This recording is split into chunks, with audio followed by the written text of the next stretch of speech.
ત્યારે પોરબંદર લોકસભા બેઠકના ભાજપના ઉમેદવાર અને કેન્દ્રીય આરોગ્ય મંત્રી મનસુખ માંડવિયાએ જૂનાગઢ જિલ્લાના કેશોદ ખાતે ચૂંટણી પ્રચારના કાર્યક્રમ યોજાયા હતા।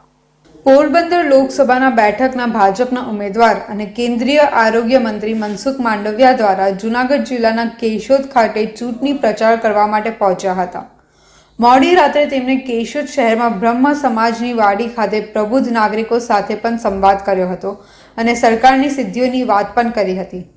મતદારોને સંબોધતા તેમણે કીધું કે નરેન્દ્ર મોદી પોતાની પુનઃ સરકાર આવે એની ચિંતા નથી કરતા, પરંતુ એ દેશને બનાવવા માટે અને દેશને ચલાવવા માટે સરકાર ચલાવે છે। દેશ પહેલા એ એમની ફિલોસોફી છે। જૂનાગઢ જિલ્લામાં પોરબંદર અને જૂનાગઢ બંને લોકસભા લાગુ પડતી હોય છે, ત્યારે કેશોદ અને માનવદાર બંને તાલુકા પોરબંદર લોકસભા બેઠકમાં આવતા હોય। હાલ આ વિસ્તારમાં ભાજપના ઉમેદવાર કેન્દ્રીય આરોગ્ય મંત્રી મનસુખ માંડવિયા દ્વારા પૂરજોશમાં ચૂંટણી પ્રચાર કરવામાં આવી રહ્યો છે।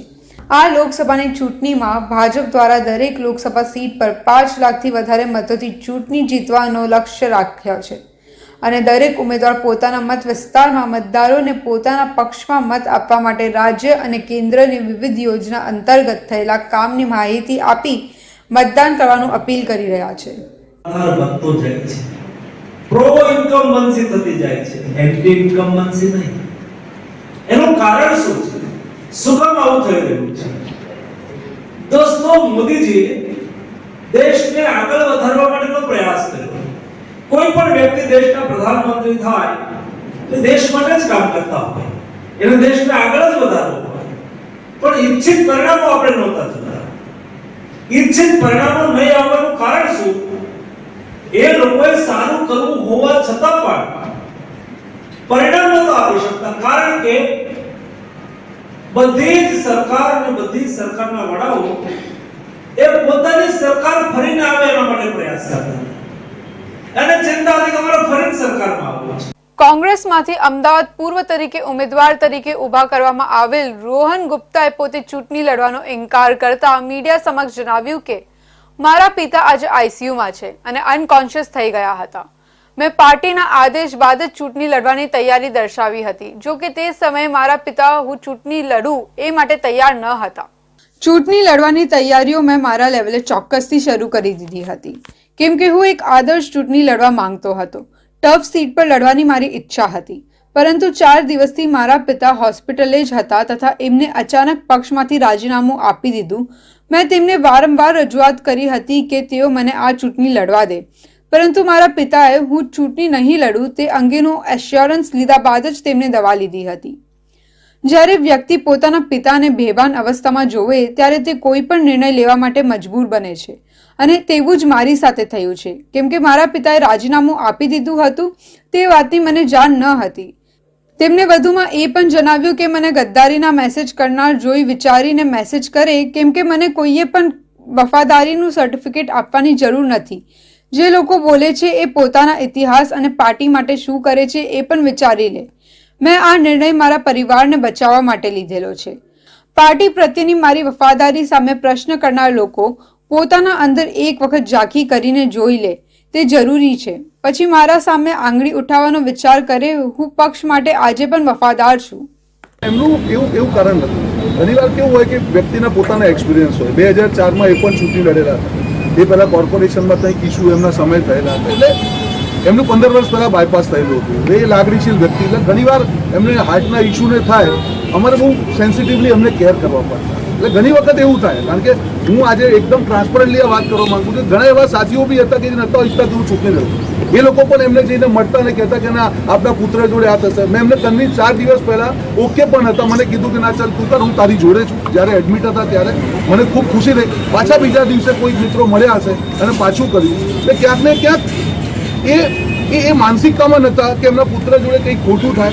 એટલે એમનો જે ડર, પણ મને વિશ્વાસ હતો જે પ્રકારે હું અત્યારે ગ્રાઉન્ડની પરિસ્થિતિ હું જોતો હતો, જે મને ઉમરકો મળ્યો હતો, જે પ્રકારે સંગઠન હતું, મને વિશ્વાસ હતો। એ વિશ્વાસ હું ક્યાંક ને ક્યાંક એમનામાં સંપાદિત નહીં કર્યો।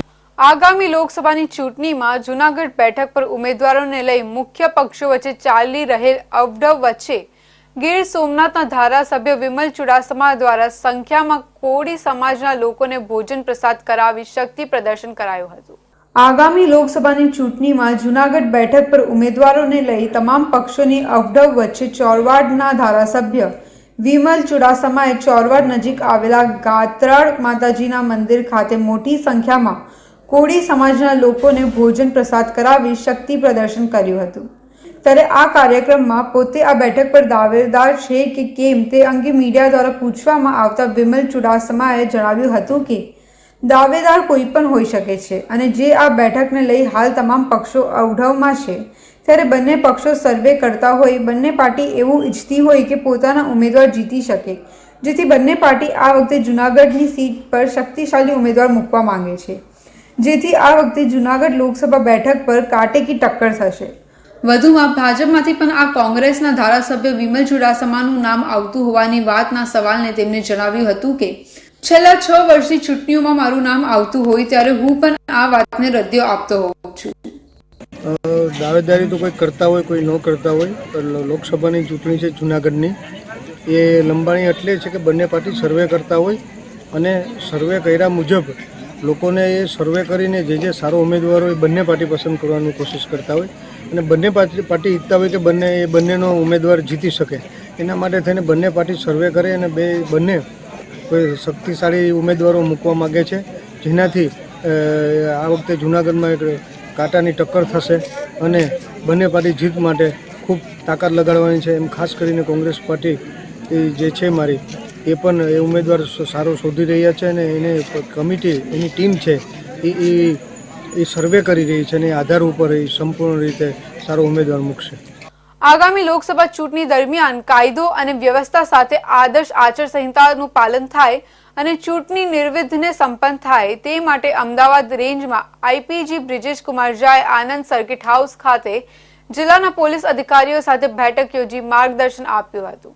લોકસભા ચૂંટણીમાં સુરક્ષા અને સલામતી સહિત આદર્શ આચાર સંહિતા પાલન માટે અને કોઈ પ્રકારની ગુનાહિત પ્રવૃત્તિ ના થાય એ માટે પોલીસ વિભાગને સતર્ક રહીને કરવાની કામગીરી માટે માર્ગદર્શન આપવા માટે રેન્જ આઈજી બ્રિજેશ કુમાર ઝા પહોંચ્યા હતા.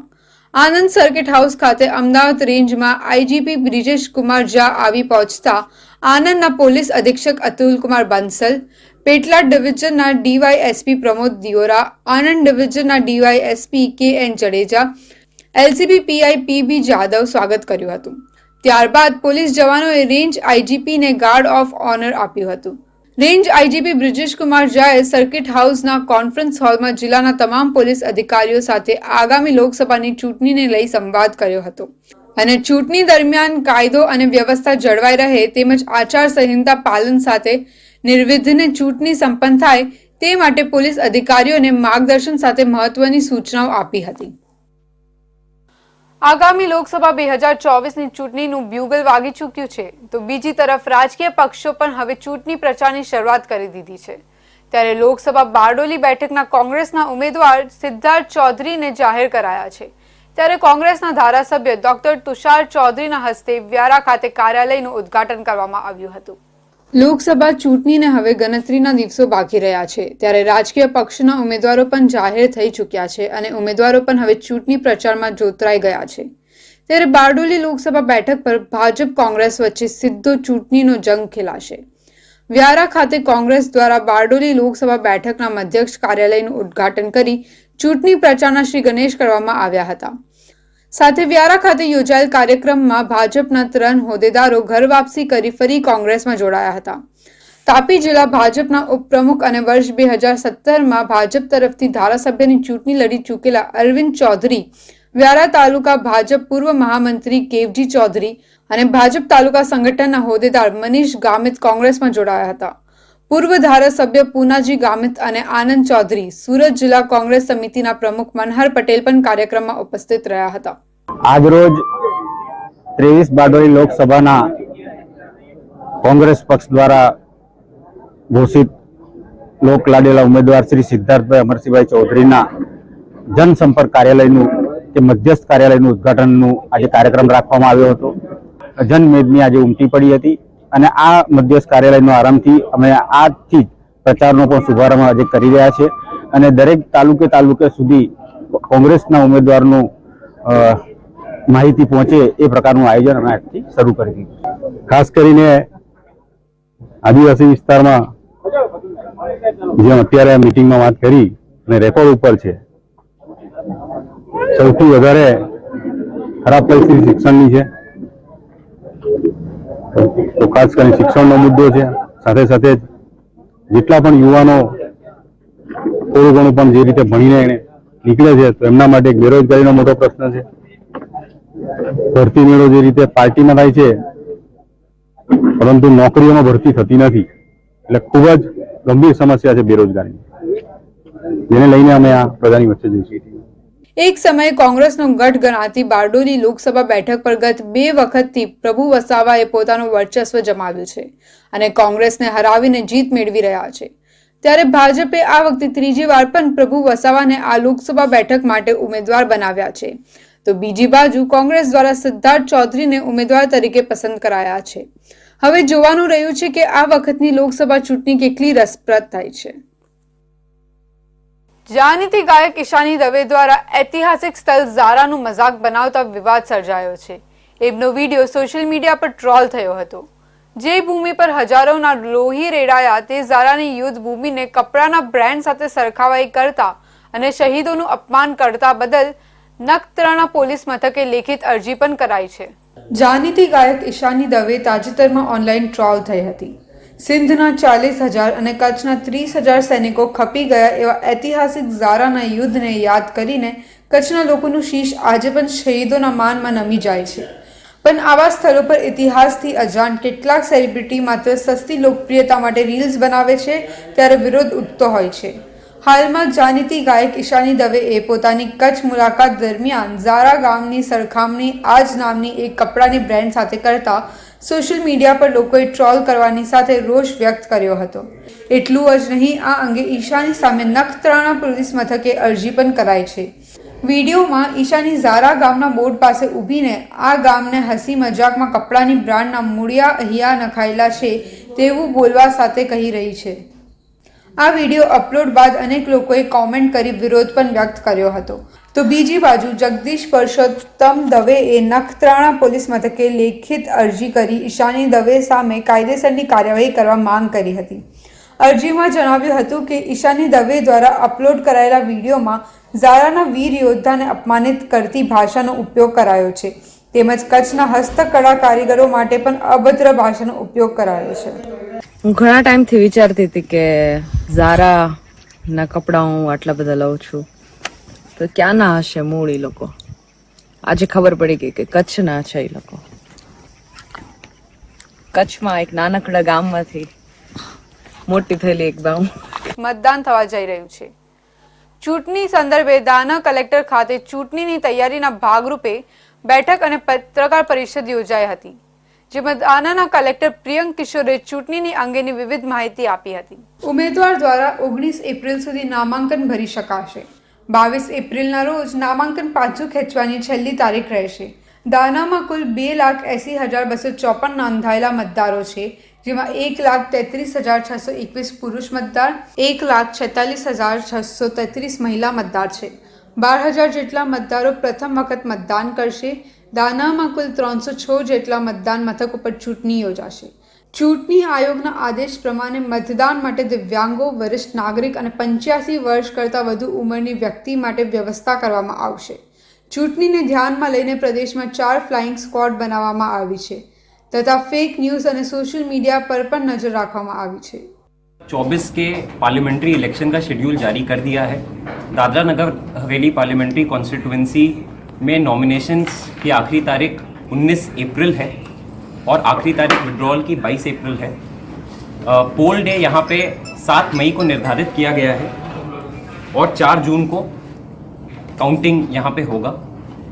मैं आप लोगों को बताना चाहता हूँ कि इस बार हम लोगों ने मतदाता सूची में 2,80,254 2,80,254 वोटर्स अभी हैं. अभी कंटिन्यूअस रिवीजन का काम अभी भी जारी है और नॉमिनेशन के आखिरी दिन तक 3 बजे तक हम लोग एप्लीकेशंस रिसीव करेंगे. कुल 1,46,633 फीमेल वोटर्स अभी हमारे रोल पे हैं एंड 1,33,621 मेल वोटर्स हमारे मतदाता सूची में हैं. આ બેઠકમાં દાના કલેક્ટર પ્રિયંક કિશોર, આરડીસી મોહિત મિશ્રા, દાના એસીપી આરપી મીના અને બીજા અધિકારીઓ તથા વિવિધ રાજકીય પક્ષના પ્રતિનિધિઓ હાજર રહ્યા હતા. તો વાત કરીએ પોસ્ટ ઓફિસની જર્જરી હાલતની, તો તાવરા ગામમાં આવેલ મહારાણા પ્રતાપ બાગની બાજુમાં આવેલ કમ્યુનિટી હોલમાં છેલ્લા 2 વર્ષથી 10 બાય 10ના રૂમમાં કપડું બાંધીને પોસ્ટ ઓફિસ છેલ્લા 2 વર્ષથી કાર્યરત છે. તવરા ગામની પોસ્ટ ઓફિસ જર્જરિત હાલતમાં, જેની અનેકવાર રજૂઆતો કરવા છતાં હજી સુધી પોસ્ટ ઓફિસની યોગ્ય જગ્યાએ ફાળવવામાં આવી નથી. આપની ટીવી સ્ક્રીન પર દેખાતા દ્રશ્યો કોઈ ઝૂંપડપટ્ટીના નથી, પરંતુ પોસ્ટ ઓફિસના છે, જે તવરા ગામની પોસ્ટ ઓફિસમાં રિકવરી ખાતા 500થી પણ વધુ ખાતા ધરાવે છે તથા વૃદ્ધ પેન્શન 300 સિનિયર સિટીઝન, 500 સુકન્યા ખાતું, 100 વીમા પોલિસી, 10 ડિજિટલ ખાતા, 300 તથા 18 વર્ષથી નાના બાળકોના ખાતા 10 અને solar registration, 55 courier register, speed post, રોજની 200થી પણ વધુ સહિતની સુવિધા તવરા ગામ પોસ્ટ ઓફિસ દ્વારા આપવામાં આવતી હોય છે. પરંતુ ભરૂચની પૂર્વ પટ્ટી પર આવેલ તવરા ગામે હાલ નવા ભરૂચ તરફ પ્રયાણ કરી રહ્યું છે, ત્યારે તવરા ગામની પ્રાથમિક સુવિધાઓના પણ હાલતો ઠેકાણે નથી. તવરા ગામની વસ્તી 15,000થી પણ વધુ વસ્તી ધરાવતું ગામમાં એક પોસ્ટ ઓફિસ પણ યોગ્ય ન હોવાના કારણે ગ્રામ્ય લોકોમાં આક્રોશ જોવા મળી રહ્યો છે. ગ્રામ્યના જાગૃત યુવાનો દ્વારા પોસ્ટ ઓફિસની મુલાકાત કરવામાં આવતા, જ્યાં પોસ્ટ ઓફિસ એક જર્જરિત હાલતમાં 10 બાય 10ના રૂમમાં કપડું બાંધી છતના સ્લેબમાં ગાબડા તૂટી પડતા પોસ્ટ કર્મચારીઓનો પણ ભારે મુસીબતોનો સામનો કરવો પડ્યો હોય છે. ત્યારે ગામમાંથી આવેલ લોકોને પણ હાલતો પોસ્ટ ઓફિસ કઈ જગ્યા છે તે શોધવી મુશ્કેલ બની ગયું છે. ત્યારે તવરા ગામના મહારાણા પ્રતાપ બાગ પાસે આવેલ કમ્યુનિટી હોલમાં છેલ્લા 2 વર્ષથી પોસ્ટ ઓફિસ કાર્યરત છે, પરંતુ સંપૂર્ણ કમ્યુનિટી હોલનું મકાન જર્જરિત હોવાથી મકાનના સ્લેબમાં પણ ગાબડાઓ પડી ગયા છે, જેને લઈ પોસ્ટ ઓફિસમાં આવતા લોકોને પણ ડરનો સામનો કરવો પડે છે. અમારા ગામમાં લગભગ 12 થી 15,000ની વસ્તી ધરાવતું આ ગામ છે. અત્યારે હાલમાં ટીપીમાં હરણફારણ વિકાસ થઈ રહ્યો છે, ત્યારે એક શરમજનક ઘટના એવી છે કે અમારા ગામમાં એક પોસ્ટ ઓફિસ જેવી કોઈ સુવિધા ઉપલબ્ધ નહીં. બીજું કે અત્યારે જે પોસ્ટ ઓફિસ હંગામી ધોરણે કોમ્યુનિટી હોલમાં 10 બાય 10માં જે જર્જરિત મકાન છે ક્યારે પડી જશે એ કોઈને ખબર નથી. એવી હાલતમાં ને ગામ લોકોને બી ખબર નથી કે આપણા ગામમાં આવી જગ્યાએ પોસ્ટ ઓફિસ છે. તવરા ગામમાં આવેલી જે પોસ્ટ ઓફિસ છે તે બિલકુલ જર્જરિત હાલતમાં છે. કાપડના એ મારીને ચલાવે છે ને કોઈ કસ્ટમર આવવા માટે રાજી નથી, જેથી સરકારને પોસ્ટ ઓફિસના વિભાગને એવી જાણ કે અમને નવી પોસ્ટ ઓફિસ મળે એવી વ્યવસ્થા કરી કે નવું મકાન આપી શકે. ગામની વસ્તીને સોસાયટી જોતા 15,000 થી 20,000ની વસ્તી જેવું ગામ બની ગયું છે, પણ પોસ્ટ ઓફિસની હાલત બિલકુલ જર્જરિત અને બેહાલ જેવી છે. એક તરફ તવરા ગામ ટાઉન પ્લાનિંગમાં સમાવેશ થયો છે, ત્યારે હાલ તો તવરા ગામમાં એક પછી એક સમસ્યાઓ જોવા મળી રહી છે. તવરા ગામમાં સ્થાનિક રાજકીય આગેવાનો પર પણ ગામજનો આક્ષેપ કરી રહ્યા છે કે આપણે ગ્રામની સ્થાનિક પ્રાથમિક સુવિધાઓથી જ ગામને આપે વંચિત રાખો છો, તો આવનાર સમયમાં વહેલી તકે તવરા ગામને એક યોગ્ય પોસ્ટ ઓફિસ મળે તે ખૂબ જરૂરી રહ્યું છે. વાત કરીએ એવી શાળાની કે જ્યાં ચાઇનીઝ, રોમન, જાપાનીઝ સહિત 7 ભાષા કડકડાટ બોલે છે વિદ્યાર્થીઓ. સુરતના માંગરોળ તાલુકાના ઝાંખરડા ગામની સરકારી પ્રાથમિક શાળાના બાળકોએ શિક્ષકોના અથાગ પ્રયાસો અને માર્ગદર્શનથી સ્માર્ટ શિક્ષણની વ્યાખ્યાને મૂર્તિમંત કરી છે. શહેરો અને ગ્રામ્ય વિસ્તારોમાં શિક્ષણ ક્ષેત્રે આધુનિક શિક્ષણ સંસાધનો અને ભૌતિક સુવિધાથી સજ્જ મોટું નામ ધરાવતી ખાનગી શાળાઓને આદિવાસી વિસ્તારમાં આવેલા નાનકડા ઝાંખરડા ગામની સરકારી પ્રાથમિક શાળા ટક્કર આપી રહી છે. જુઓ અમારા ખાસ અહેવાલમાં. નાનકડા ઝાંખરડા ગામની આ પ્રાથમિક શાળાના વિદ્યાર્થીઓ ચાઇનીઝ, રોમન, અંગ્રેજી, જેપનીઝ સહિત 7 ભાષા પર પ્રભુત્વ ધરાવે છે. ઉપરાંત આશ્ચર્યચકિત થઈ જઈએ તે રીતે વૈદિક ગણતરીથી આંગળાના વડે કેલ્ક્યુલેટર કરતાં પણ તેજ ગતિથી સચોટ ગુણાકાર ભાગાકાર કરે છે. શાળાના ધોરણ 1 થી 5ના વિદ્યાર્થીઓને વિદેશી ભાષાઓ સહિત જુદી જુદી 7 ભાષાનો માસ્ટર બન્યા છે. બોલપેનનો ઉપયોગ કર્યા વિના મોઢે જ સડસડાટ ગુણાકાર ભાગાકાર કરી સચોટ જવાબ આપે છે.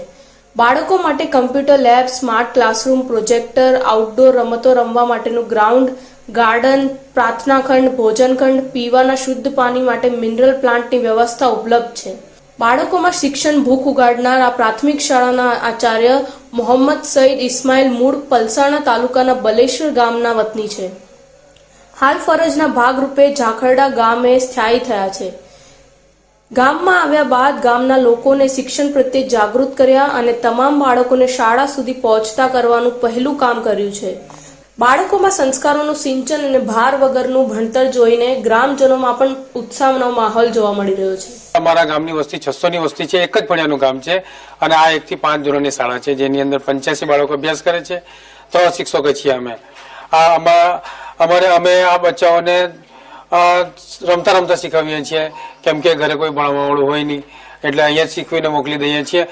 600 ની વસ્તી ધરાવતા ઝાખરડા પ્રાથમિક શાળામાં ધોરણ 1 થી 5 માં હાલ 85 બાળકો અભ્યાસ કરી રહ્યા છે.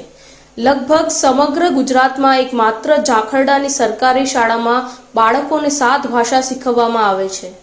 વૈદિક ગણિતમાં બાળકોને પણ રસ પડતા ગણિતનો વિષય તેમને સરળ લાગી રહ્યો છે. બાળકો ગણિત અને અંગ્રેજી વિષયમાં વધુ હોશિયાર છે. ચાઇનીઝ અને રોમન ભાષા જાણે માતૃભાષા હોય એવી રીતે લખે અને બોલે છે.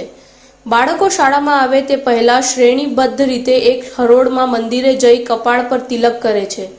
સ્કૂલ છૂટ્યા બાદ ઘરે જઈને તમામ બાળકો દ્વારા માતા પિતાને સ્વહસ્તે પાણી પીવડાવવું જ ફરજિયાત છે, જેમાં 2-2ની ટુકડીમાં એકબીજાના ઘરે જોવાનું હોય છે, જેથી માતા પિતાને પાણી પીવડાવતા આવે છે કે નહીં તેનું ધ્યાન રાખી શકાય.